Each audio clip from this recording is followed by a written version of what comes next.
Hello, Perfect Beauty. My lipstick and my shirt matches. Stop overanalyzing the shit out of things, okay? So I used to be someone who very to the book, to the dot, to the thing, whatever. Like, I had a game plan. Like, everything I do in my life, I have a plan except for now, but like a game plan, and then I would make scenarios A through Z. Like, seriously, scenario A, B, C, D, E, F, all the way through scenario Z. And I would always plan for the worst case scenarios. And this was with whatever I did, really. But I realized it left me a lot of negative overanalyzing, thinking about worst case scenarios, doing things that just wasn't making me happy, doing things that weren't making me happy, sorry, plural tense. Now I've just stopped overanalyzing and I'm just like, whatever, just fucking do it. Sorry, curse, bad word. Why should you overanalyze everything? Like, let me tell you girls this, life, or boys and girls, and boys and girls, like if you're both, just know that in an instant life can disappear. Like, seriously, like nobody knows if you're gonna be here tomorrow or the next day. And I think when you ask people on their deathbed, you know, what is it that you wished you would have done differently, I really think nobody really wishes that they didn't do something. People always wish that they would have done something.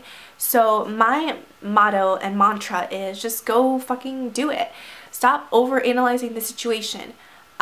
This can go for anything in life. Whether it's to wear this dress that you're like, oh well, it's a little bit too flamboyant and too bright and too pink and too like young for me, but maybe I should wear it, maybe I shouldn't. Like, and you're like standing in front of the mirror and being like, should I wear it on this date? Because this guy might judge me this way, that. Well, if he judges me this way, that, he might think I'm this, that, and not want to date me, and that's why he hasn't called or texted in like the last 5 minutes, blah, blah, blah.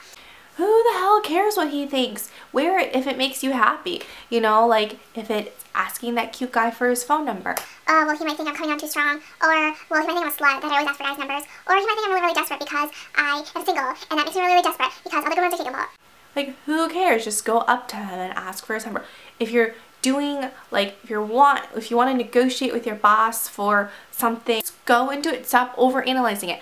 Because I know that I used to be someone like the former. Like, oh my god, think. And then, like, it's so much wasted energy thinking about things that may not ever happen. Action, see what happens. Action, see what happens. And, you know, if you fail, if you flunk, if you make a fool out of yourself, who cares? And there's something called the spotlight effect, which means that you think that you're more famous than you actually are, really. Like, humans are very narcissistic. But honestly, there's really nobody, or there shouldn't be someone, like, keeping track of all your failures. Like, who has time for that? Like, there's 7 billion people in this world. Everyone is super busy doing their own thing.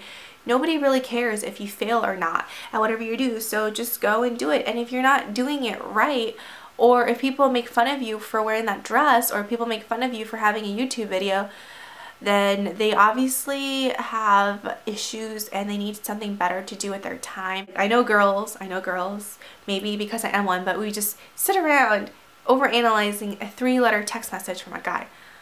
What does that mean? He spelled sorry, S-O-Y. He didn't see inside, isn't really nice, so he didn't spell the whole thing out. Or maybe he's just really lame and decided to be cool, so S-O-Y. Or maybe this, maybe that, maybe this, maybe that. Or maybe his ex-girlfriend testified because she wanted to do it. Like, girls, we just like make so many different explanations for things that don't really aren't conducive, and this overanalyzing manifests itself in just negativity, always thinking about worst case scenarios, being stressed out, you know, doing things that aren't contributing to life. You want to live your life not in fear, but in happiness and in gratitude and in, you know, chasing your dreams and in positive energy. You know, you don't want to live your life in fear. And I feel like overanalyzing is living your life in fear to an extent. You don't want to always think of the worst case scenarios and overanalyze it. So for me, like, I know I struggle with this too because I used to be the overanalyzer freak. But honestly, I think YouTube has helped me so much with not overanalyzing. But when I think of myself starting to think that way, I'm just, oh, Daisy, you're being stupid. And why don't you go watch some makeup tutorials on YouTube instead of overanalyze, okay? You're like, okay, I'll just watch some makeup tutorials on YouTube instead of overanalyzing, because at least with makeup tutorials, I can like learn something, or like make a YouTube video. I can like do something productive with my time. But overanalyzing stresses me out. about things that probably will 99% of the time never happen. So go live life, stop thinking. Go live it, stop thinking. Go live it, stop thinking. There's a great Will Smith quote. I don't remember what it is, but I read it on Twitter today, and I'll put it right here. I like that quote. I love Will Smith. Amazing, very inspirational. So thank you girls so much for watching. Let me know if you like these positivity of the month videos. But I'll see you guys later. Bye!